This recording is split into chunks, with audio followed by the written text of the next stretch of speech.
Hello, my name is Vari McGowen.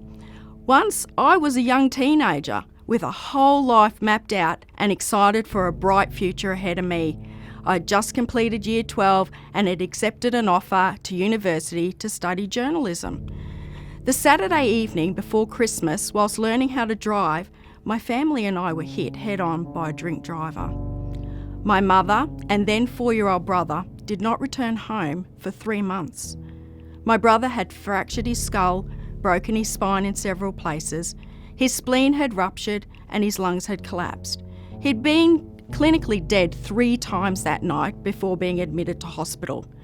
My mother had 12 broken bones and she received such a blow to the back of her head that it damaged the nerves which controlled her eyes. She wore a patch on one eye for 12 months before surgery rectified it. This devastating tragedy changed the whole trajectory of my life. I chose not to go directly to university, but instead remain at home for 2 years, caring for my family. Over the next 18 years, I was one of the main caregivers to my paraplegic brother. Inclusive education was unheard of back then, and we fought hard to convince the powers to be that even though he had a physical disability, he did not have a cognitive one, and had him enrolled in a mainstream school. Change days now. This story is upsetting, and no one wishes for things like this to occur, but sometimes life just slaps you down with the unexpected.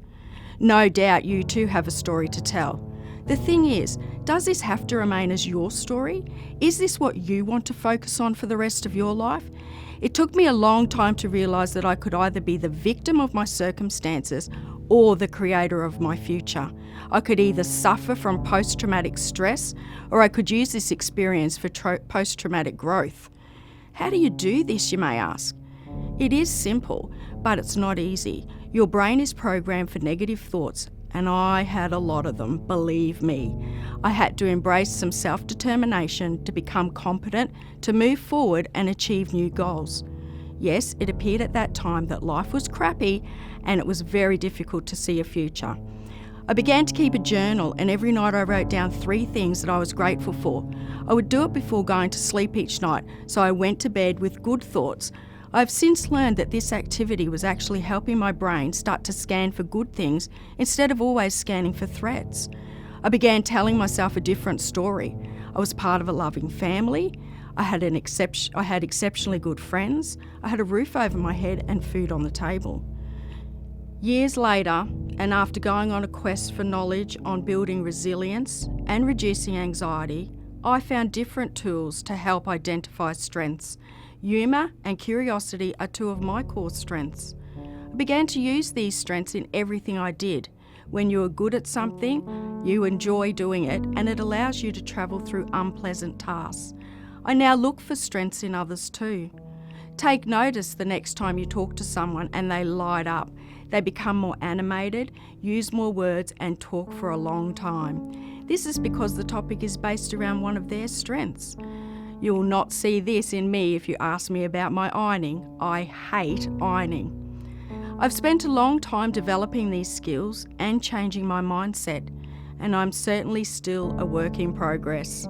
I'm always on a never-ending search for knowledge and spend my days in a Year 1 classroom sharing my knowledge in the hope that these children won't have to wait until they're in their 50s to know what I know.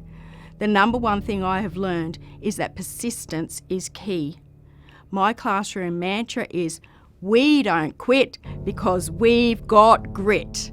This simply means we don't give up, even when giving up appears to be the safest and easiest solution. Number 2 is never judge people.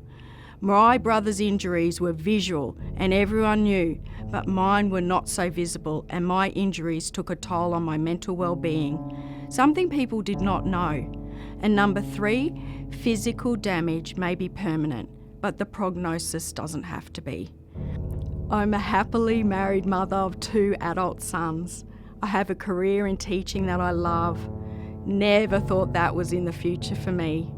My brother is happily married and in full-time employment, and my mother has remarried and has had many great years travelling around the world with her husband. 36 years ago, no one saw this.